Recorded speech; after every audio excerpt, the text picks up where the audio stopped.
Hi everyone, and very welcome to this episode of Gideon Made It.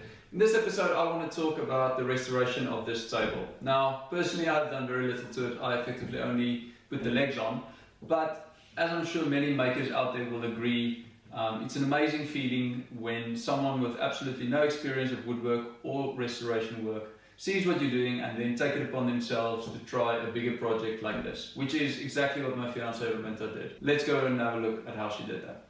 We bought this table off of eBay from a dealer not too far from where we live about 2 years ago. It was in a good sturdy condition, but the top was scratched and it also had this big watermark on it that needed some attention.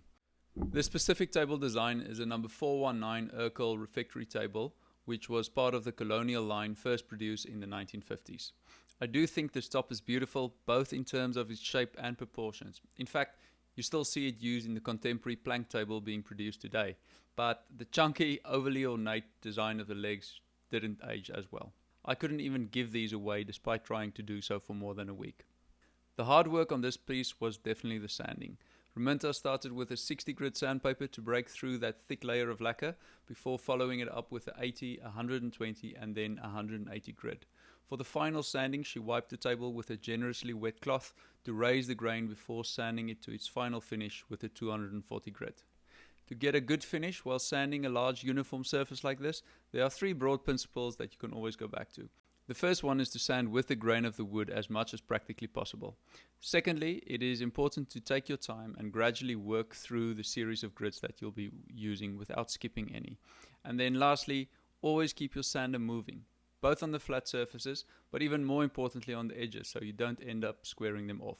For the oiling, Raminta applied 3 layers of Osmo matte Poly-X oil, which gives a lovely natural finish without any of that over-the-top shininess she just works so hard to get rid of. To cut the legs off, I put mine on top of 2 sawhorses, but looking back now, that isn't at all necessary.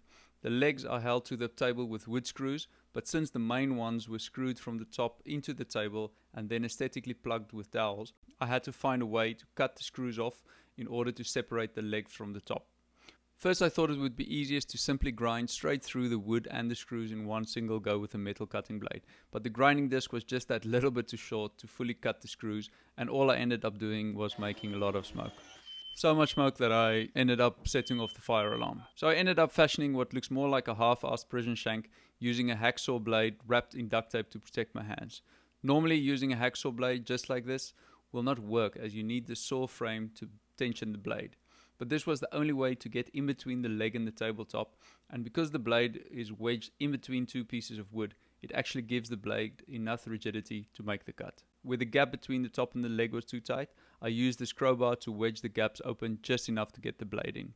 With the screws all cut, I could simply unscrew the last supports from the bottom before moving on to fitting the new legs. To check that it looked right, I just put the legs onto the tabletop and took a reference line underneath it.